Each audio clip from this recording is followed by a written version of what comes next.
What happens when two bass road warriors spend quality time talking music and life with one of their peers? Bassist, educator, author David C. Gross and bassist and head honcho of KnowYourBassPlayer.com, Tom Semioli, trade dates with the legends of rock, jazz, funk, blues, folk, country, and more.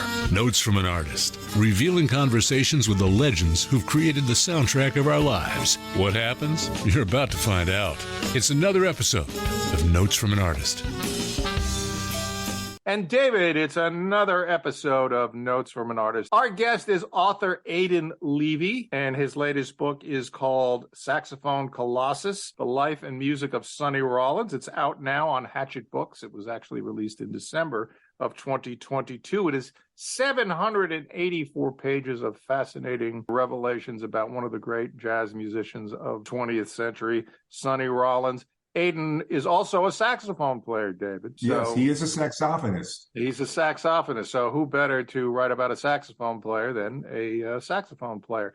Aidan has also authored another book on Lou Reed called Dirty Boulevard, The Life and Music of Lou Reed, and that was published in around 2016. And that book caused a lot of controversy because Aidan tells the true story, warts and all, as they say, of Lou Reed. But if you want to know about the artist, you got to know about the good, the bad, and the ugly. And that is certainly a book worth reading, Aidan Levy, Dirty Boulevard. And we'll have him back on the show to talk about that. He also edited the book Patti Smith on Patti Smith, Interviews and Encounters with Patti Smith. So that's another one I highly recommend. Aidan is also a great editor, and he writes for several other publications. He is an educator, so he fits right in with our milieu, David. But absolutely, he's a good guy. The book has received accolades from Joshua Redman and Joe Lovano, two not too shabby saxophone players themselves. It's also been praised by the New York Times, among other publications of renown. And we liked it anyway. But even though the Times liked it, we liked it. But let's get on to our interview with Aidan Levy. And for our audience out there, don't forget, if you want to know about Notes from an Artist, David, you go to notesfromanartist.com.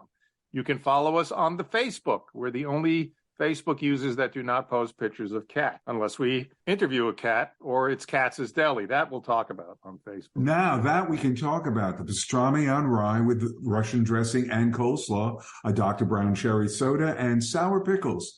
I'll have one now. Katz's, send it along. Send it along. You do remember, Tom, yes, that one of the most famous sayings during World War II, it was actually a sign at Katz's that went, send a salami to your boy in the army. Send a salami to your boy in the army. Yes, and my mom was actually one of the Katz owners' hairdresser back in the 70s, and I got salamis sent to Miami University, and my Jewish friends on the floor just went back. That's baloney. I'm going to make him an offer he can't refuse. Exactly. And for our audience, if you don't listen to us on Cygnus Radio, www.cygnusradio.com every Monday night at 8 p.m. Eastern Time, why shucks, you can listen to us on our podcast, which can be potted on Buzzsprout, Spotify, Amazon, Apple, and wherever the heck you get your podcast. That's right. You can pot away. Oh, my God. And one other thing, folks, this is actually part one. This was such an incredible interview. And more importantly, Sonny's songs are really long. So to get enough of Sonny's music in, we cut the show in half. So this week, coming up, this episode is 1. Next week is episode 2. See how we do that concurrently? Okay, so let's take it away. Our guest, Aidan Levy. Hi. Hey, Aidan. Welcome to the show. Look at that. See, David, Aidan was nice enough to cover the mess behind him, whereas we have our mess behind us. How you doing, Aidan? You can always make changes if you want. I'm doing all right. Important, right? The truth is that your mess is not as bad as my mess. We all come from journalism before the Zoom era, and I have to say this is much better than doing phoners. I'd say so. Yeah. Okay. But let's start off Saxophone Colossus. Now, you have written other books. You wrote Dirty Boulevard, The Life and Music of Lou Reed, which I would love to have you back on the show and discuss that. I bought that book as a consumer, David. And you also did Patti Smith on Patti Smith, Interviews and Encounters. Seem to choose very complicated artists to document. I'd say so. I'm fascinated by the stories. It starts with the music. But then when I read more about their life stories, I just become captivated by it. It's a journey that they all went on, and it's one that I was hoping to document because it moved me. And I figured that if I relate to it in some way, that many other listeners do as well. But one of the things about music journalism, writing about music, is that the story is not always the most compelling one. And the artists that I've written on, I think, really have compelling stories. Yes. Yeah. Well, yes, what's interesting about this particular book, for me, before we got into the music part, when you were talking about his history, that's really a self-help primer for virtually anyone. It really is. I mean, the fact that he was that focused and that driven is a great mentorship for anyone who wants to do anything in their lives, whether it be play a musical instrument or, as Ralph Cramton would say, bribe a dus. I bribe a dus. You bribe a dus? A dus a bribe. Dus a bribe. That's right. I mean, he really practiced more than anybody that I can think of. I wouldn't be surprised if we tried to figure out who practiced harder than Sonny Rollins, and there just wasn't anybody. So, I mean, thousands and thousands of hours, most notably on the Williamsburg Bridge, up to 16 hours a day for a 2-year period. Really something else. I was just thinking about it more, and it's a legendary story. People who know about Sonny Rollins know the legend of the bridge, and anybody who's seen The Simpsons is familiar with Bleeding Gums Murphy, who was inspired by the bridge sabbatical. This next song was written by a friend of mine, one of the great little ladies of jazz.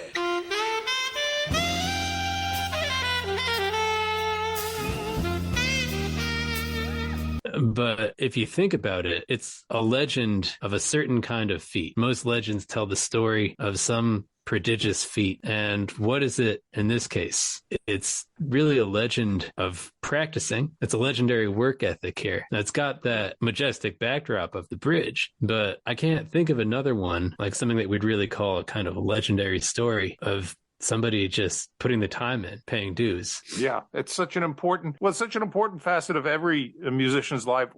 David and I are bass players, but don't hold that against us. And we interviewed Ron Carter a few times. We did the interview on his chartography book and just a general interview where we teamed him up with Dave Swift, who's a bass player in the UK. You might know him from Jules Holland. As a matter of fact, he's the most recognized bass player in the United Kingdom by way of his 30-year association with Jules. And we watched Ron's practice approach, and first thing he does when he picks up his upright is he just plays a C major scale very, very slowly and very deliberately to get the perfect tone, to get the perfect intonation. Now, David, you've got your 6-string Ken Bevensey, and I've got my battered Fender jazz bass. I know when we practice, the first thing we don't do is just play a C major scale. Well, that's because we don't know what a C major scale is.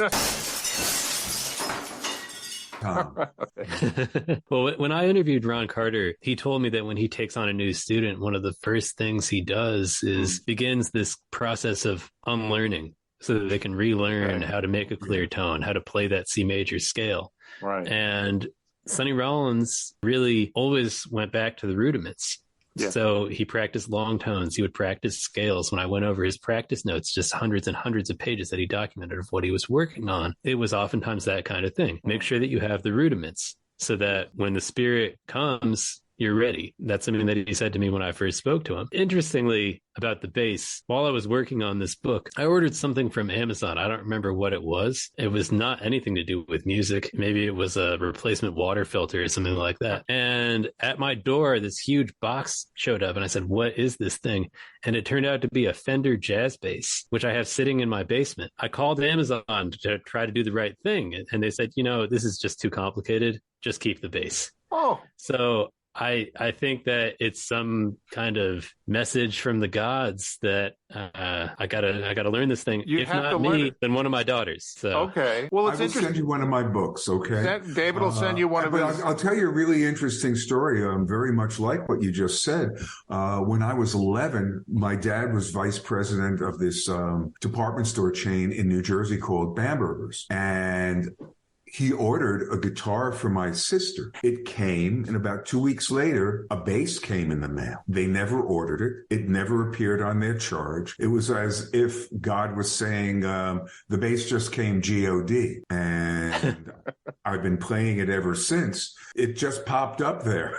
Well, Wow. so many horn players, so many bass players started off as horn players. I studied at University of Miami with Don Kaufman. He was a trumpet player. How many bass players? I think Ron McClure started off as a horn player. So it is your destiny, Aidan.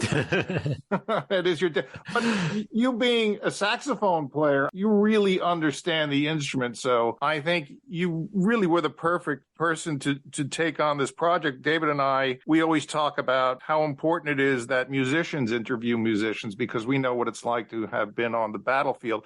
Just like when I watch baseball, I'm a Mets fan, and I enjoy listening to Keith Hernandez and Ron Darling analyze the game because they were there. They've been there. And you like to listen to a team that always loses. Well, that's another.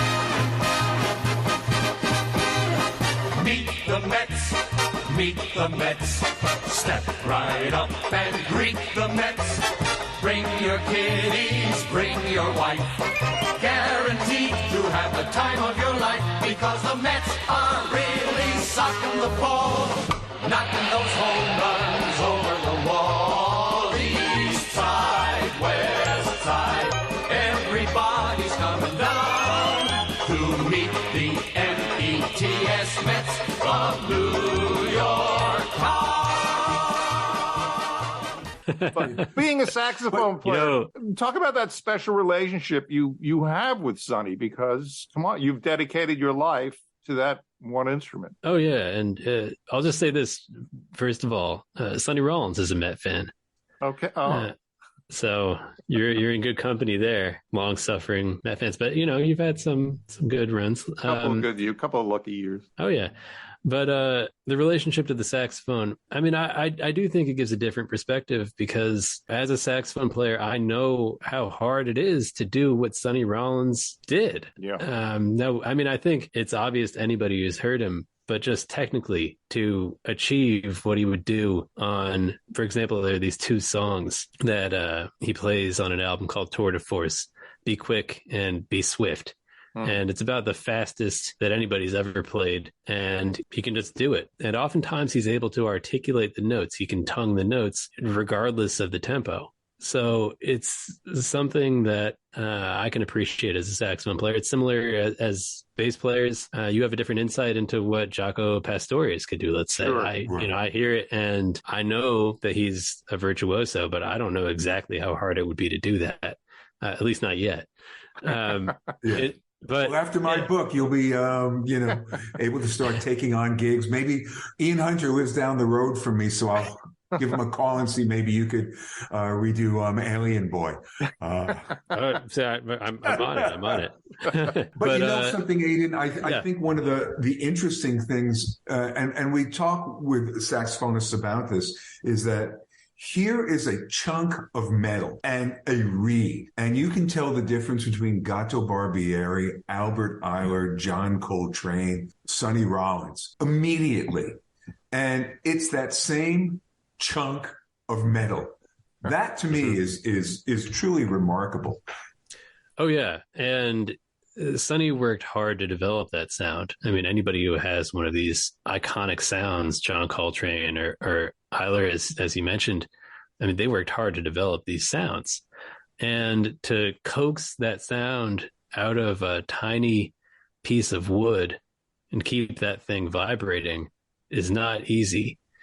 So you can hear Sonny's sound develop if you go back and listen to some of those early recordings. If you listen to Miles Davis' Paper Moon, for instance, you'll hear some of these squeaks that Sonny had early on.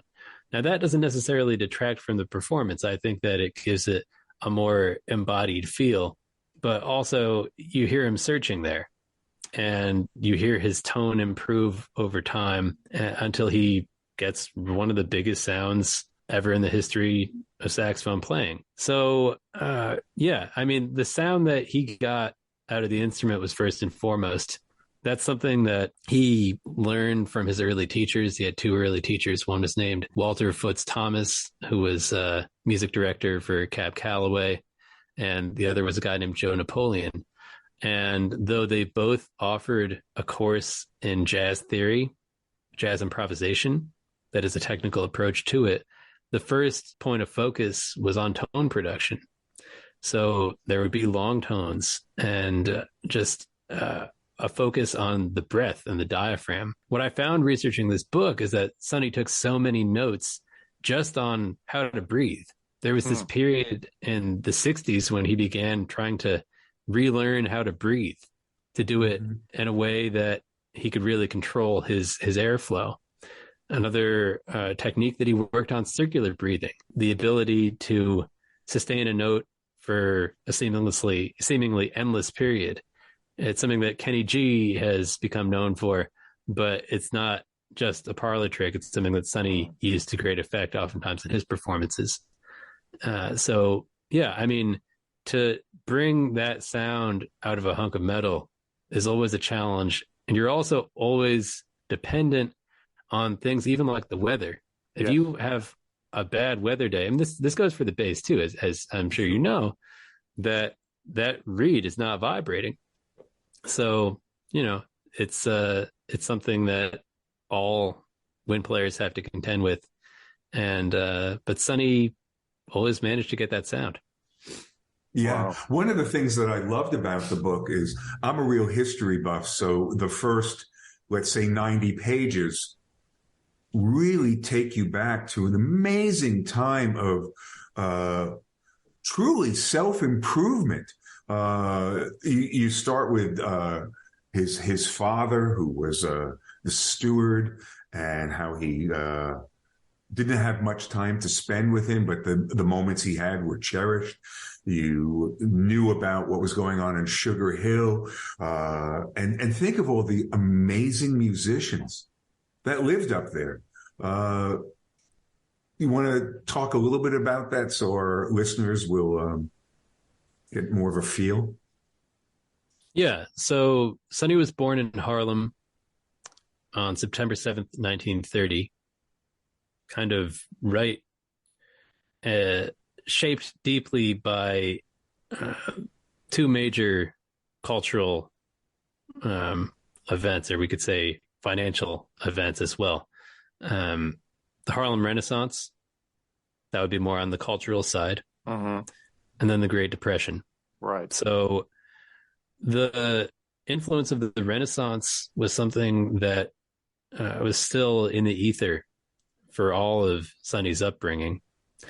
And when the family moved to Edgecombe Avenue in a neighborhood called Sugar Hill, which you might recognize from the lyrics to Duke Ellington and Billy Strayhorn's Take the A Train. Right. They lived on Edgecombe Avenue, as I said, and they lived right up the block from most of the leadership of the NAACP. So Sonny would see W.E.B. Du Bois on his way home from work while he and his friends were playing stickball, and Du Bois would shoot them a glare. And, he was influenced by Du Bois. His grandmother was a follower of Marcus Garvey. Right. She hung a black nationalist flag in the house, and she used to take him to rallies on Lenox Avenue, marching for Paul Robeson or the Scottsboro Boys, starting when Sonny was 4 years old. Right. And he soon became aware of the music, which was everywhere in Harlem. I mean, there were so many clubs that, it couldn't be avoided. When Sonny was only about 8 years old, he discovered an artist named Louis Jordan, who's a foundational figure for jazz, rhythm and blues, rock and roll, popular music, period. And this was across from his elementary school. He saw this glossy headshot of Louis Jordan, who had this band called the Timpani Five, and they did tunes like Choo Choo Boogie or Ain't Nobody Here But Us Chickens. And Jordan had this gleaming saxophone that captivated Sonny, and he knew he had to get a horn. So his mother scraped together the money and bought him his first saxophone. And I guess we could say the rest is history, but of course there was a lot more to it. But yeah, growing up in Harlem, he still feels so lucky to have had that experience, to get the musical education that he got at the Apollo Theater every week, and to see Coleman Hawkins riding around town in his Cadillac, to be able to knock on the door of a drummer like Denzel Best or a saxophonist like Eddie Lockjaw Davis, whether or not they answered, was just an unbelievable experience for him. That he and his friends could be following Charlie Parker around the neighborhood and get to learn from him. That Mary Lou Williams was right in that neighborhood. Bud Powell was there. They could worship at the master's feet. It was this moment when, the way Sonny thinks of it, he was very fortunate to come into the world. So, I was happy to be able to situate it in that historical context and show the way that Sonny was a product of his time and place, as well as just being an exceptional individual. Yeah, you described it beautifully. As a matter of fact, I'm not so sure that just because I grew up in New York and I played the Apollo, that it had that familiarity. I think you brought that out. I think a lot of folks would find that so. And what's interesting about Louis Jordan, I found out about him. I just gotten off tour 1990 and got back from Germany, and I picked up this book by Arnold Shore called Honkers and Shouters. And he did a chapter on Louis Jordan. I said, I got to find out about this guy. And I tell you, that make an interesting book for you to write on the life of Louis Jordan. There's so much to tell. As a matter of fact, I don't know if you knew, but he gave Charlie Parker an alto of his. And about a week later, he saw it in a porn shop. Wow. Yeah. I don't know if I did know that story. That's really something. Do you know the story about what is it? Oh gosh, the one he had to give Fleecy more. The Good Times Roll. Apparently, he came home late one night, and Fleecy, who he was married to at the time, had enough. She stabs him. And so suffice to say, they divorced, and part of the divorce was she was given credit on at the Good Times Roll. So I've always said that Fleecy fleeced Louis. Yeah, no, I mean, Jordan has an incredible story, and Sonny revered Louis Jordan, who, like I said, I mean, I think he's a foundational figure for all popular music that came to follow. If you listen to Chuck Berry's Johnny Be Good, that opening riff, that iconic opening riff, comes from Louis Jordan's Ain't That Just Like a Woman. So, you can connect Chuck Berry and Sonny Rollins through Louis Jordan right there. Right. And of course, because it was post-war, big bands were way too expensive, except for Duke Ellington, to put together. So there really isn't much difference between Louis Jordan's band and Charlie Parker's band. Yeah, in terms of the instrumentation. But I think that Sonny would also say that they're part of the same lineage. Really, he doesn't like to differentiate in that way. Yeah. It's good stuff. Of course, with Coleman Hawkins, Body and Soul, we'll play that during our show so that the audience will get a chance to listen to that. But if I recall in the book, you were saying something to the effect that Sonny would wait outside his door.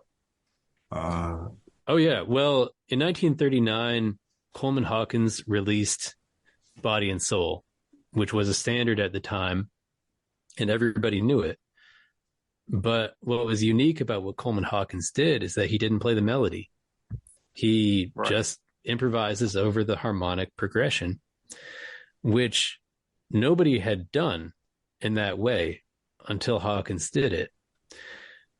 Surprisingly, it became a hit. And Sonny first heard that on jukeboxes in Harlem. And he had to hear as much of it as he could. So he sought out every Coleman Hawkins record that he could find. There was something more cerebral about what Hawkins was doing there. He was articulating changes that other players were not aware of in the music. So in addition to getting every Hawkins record that he could get his hands on, Sonny also picked up a headshot by the photographer James J. Kriegsman. Glossy headshot. He liked to collect these in kind of like a scrapbook, I guess. And he took the Hawkins headshot to Hawkins' apartment, which was probably about a 10-minute walk from where Sonny lived.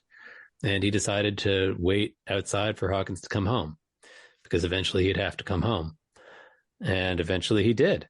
So that's when Sonny met Coleman Hawkins. He was just a little kid. I think for that reason, Sonny has always had a soft spot for up-and-coming musicians who are fans of his. Sure. Now, 20 years later... Was there a similar situation you wrote about?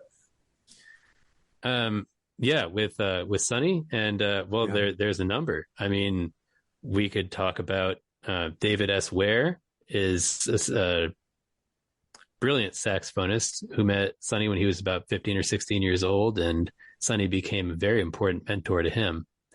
And another one would be Pee Wee Ellis, the music director for the James Brown band, who wrote Say It Loud, I'm Black and I'm Proud.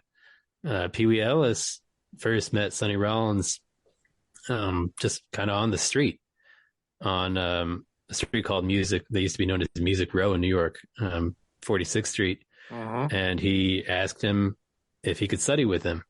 And Sonny said, well, you can't study with me, but we can practice. And every week, Pee Wee Ellis would take a plane from Rochester to New York, and he would practice with Sonny. And Sonny did teach him quite a bit, even if Sonny didn't think of it that way. I guess Sonny's always learning himself as well. But yeah, I mean, many times I that Sonny did mentor these young musicians who went on to become icons of the music.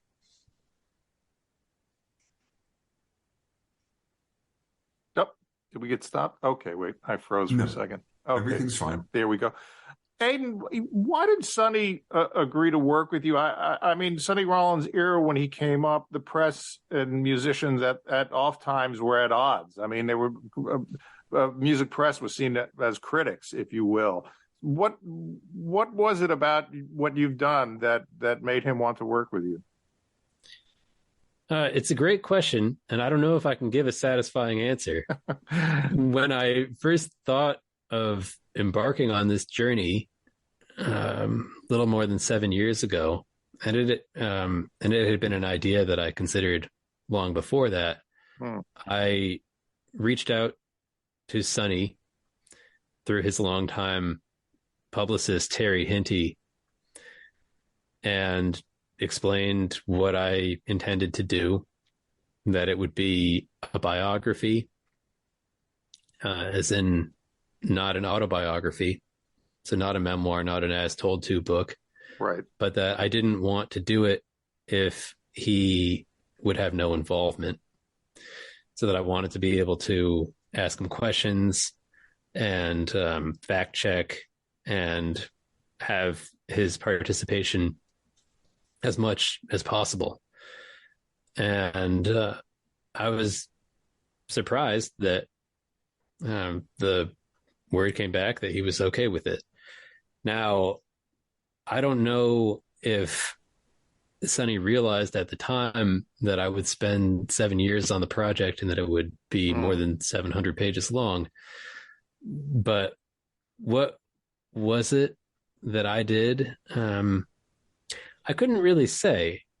It was, except for just that I approached him honestly, explained what I was doing. I wanted to get his approval before I began. Sure. And just took it one day at a time, really.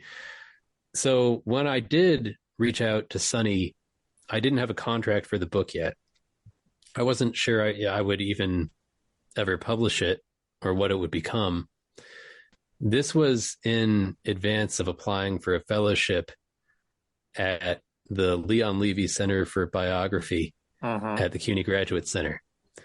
Now, you might hear that name, Levy, and think we must be related. Well, let me tell you, I pronounce it Levy. Okay. No relation that I know of. But Gary Giddens was running the center at that time. And when I got a call from him a few months later saying that you've been accepted for the fellowship, it was like I almost had a heart attack, honestly. I was shocked. And I thought that was the moment that I knew I would be doing this book. Up until then, I wasn't sure. And even then, I wasn't sure who the publisher would be or exactly what shape the book would take. And really, I wasn't sure the extent of Sonny's involvement in the book practically until it went to press. Now, I mean, he was involved all throughout the process, but every time it was, we didn't have any contract exactly as to what it would be. So, I was just grateful that he wanted any involvement at all. And, it was an honor to be able to speak with him for it. Yeah, sure to have. And Lucille and he saved everything, right? I mean, you really had. That's right. You had primary source. Not only did you go from Schoenberg Center, right, for research for Black culture. I mean, you went to the Max Roach collection in the Library of Congress, and I guess the Carl Smith collection. But you had Sonny himself and Lucille. Oh yeah. So I did an enormous amount of archival research for this book. In addition to a collection from a jazz journalist and presenter named Randi Hultin, who was Norwegian. That was at the National Library of Norway in Oslo. I was at the Jazz Institute Darmstadt in Germany. And there were many others. Some people provided material during the pandemic. Those two archives in Europe, I was able to visit on the last real trip that my wife and I took before our first child was born.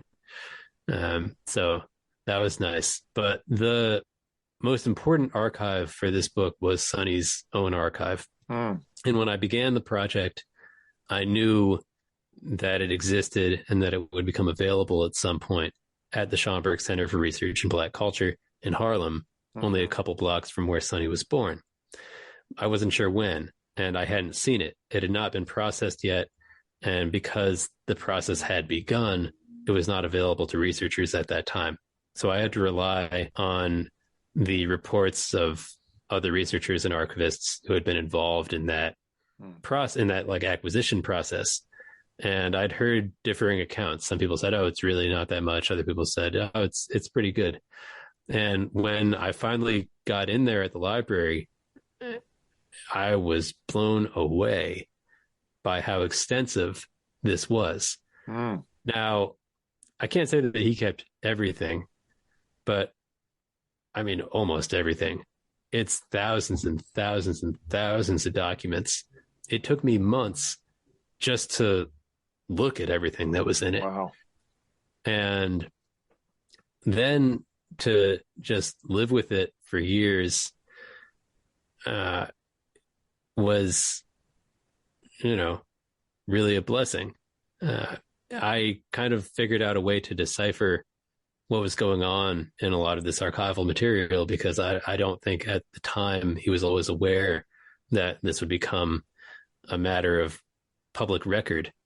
So some notes would just be jotted down here and there. It wouldn't be dated a lot of the time, but through context clues, I would be able to figure out exactly what he was talking about.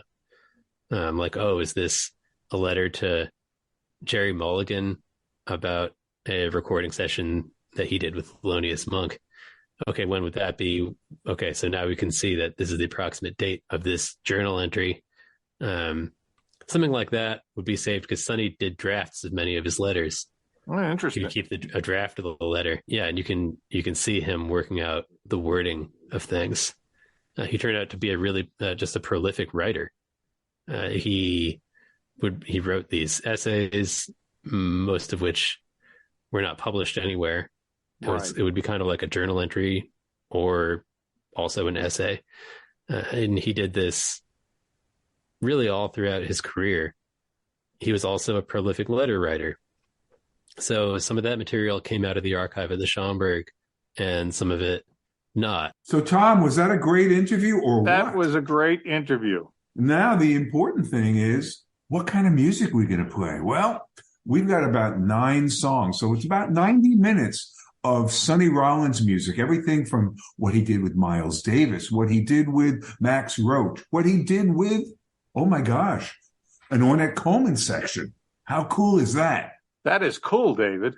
Folks, we'll see you next week, and stay tuned for some great music.